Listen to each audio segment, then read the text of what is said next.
Nirvana is defined by the absence of the center. That's what it is. Enlightenment is the same way. You know, as long as there's some center there to be enlightened, then that's not it.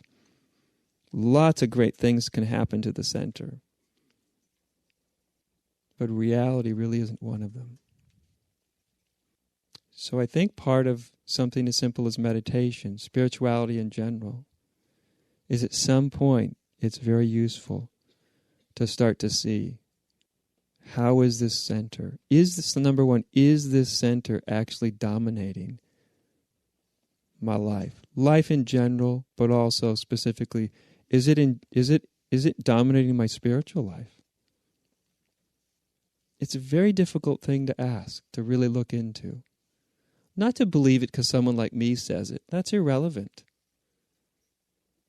It's irrelevant whether you believe what I say or not. That's not irrelevant. What's relevant is when we really look for ourselves. That's what becomes relevant, right? Because what you see for yourself, you can't conveniently unsee. Do you know? Have you ever seen something about yourself that you kind of wish you didn't? You know, I think meditation is something that actually helps us do that, you know.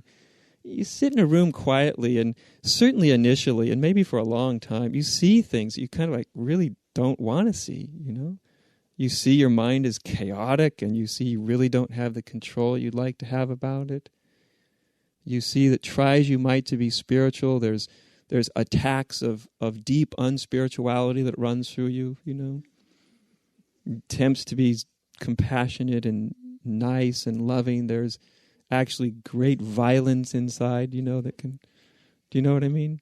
In your attempts to love your neighbor, you find actually you detest your neighbor. You know? And meditation is one of the beautiful things is it shows us that. It holds up, yes, you see beautiful things too, but it holds up that mirror. You know.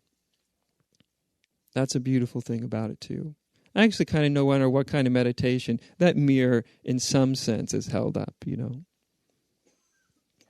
A lot of times we try to distract ourselves from what we see, you know. Oh God, I'm a mess.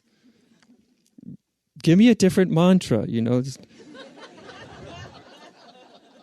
I just say it over and over and over and over, I can distract myself, right? From no, you know, whatever it is.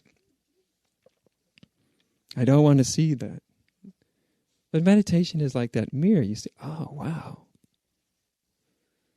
You see, so either meditation is something in which we're engaged in trying to do it right. Almost like learning how to play an instrument well. You know, you got to practice. And so you just do it over and over and over again until you get better and better and better. And then you can play your instrument. A lot of people, I think 99% of the people see meditation that way. It's something I practice. Just like an instrument, I get good at it. And if I get good at it, then I hope nice results will happen. And that's fine. I'm not criticizing that. Meditation does tend to make for better people. You know what I mean? I mean, if I'm going to be around egos all the time, I'd rather be around meditating egos than non-meditating egos. You know, by and large. Sometimes meditating egos are kind of a pain in the ass, but you know, it has some benefits. You know, it helps manage the dream state a bit.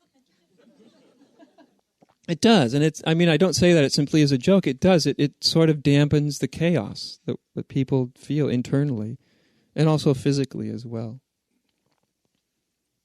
But when we look at it in different terms, in terms of like truth and reality, where simply to feel better, we all want to feel better, but when feeling better isn't anymore the prime directive, that feeling better isn't driving everything we do, isn't driving even our meditation, our approach to spirituality. We all want to feel better. We're hooked up that way. But when it's no longer the sole driving force, when this other thing comes into our consciousness, which however you want to think about it, however you want to word it in yourself, it's basically that impulse towards what's true, reality, what's real. That's a different impulse, you see. That's an impulse that's not dominated by the need, the psychological drive to be happy. We have that. But this other thing is a deeper, is something that's of another nature. It's not, when you really want to know what's true, you may have to go through things that are that don't make you feel good, that aren't comfortable, that make you feel quite insecure, frightened. And when that becomes our orientation, when what's real becomes our orientation, then our relationship with our whole existence starts to shift. And our relationship within each part of our existence starts to shift. I'm just using meditation as a metaphor.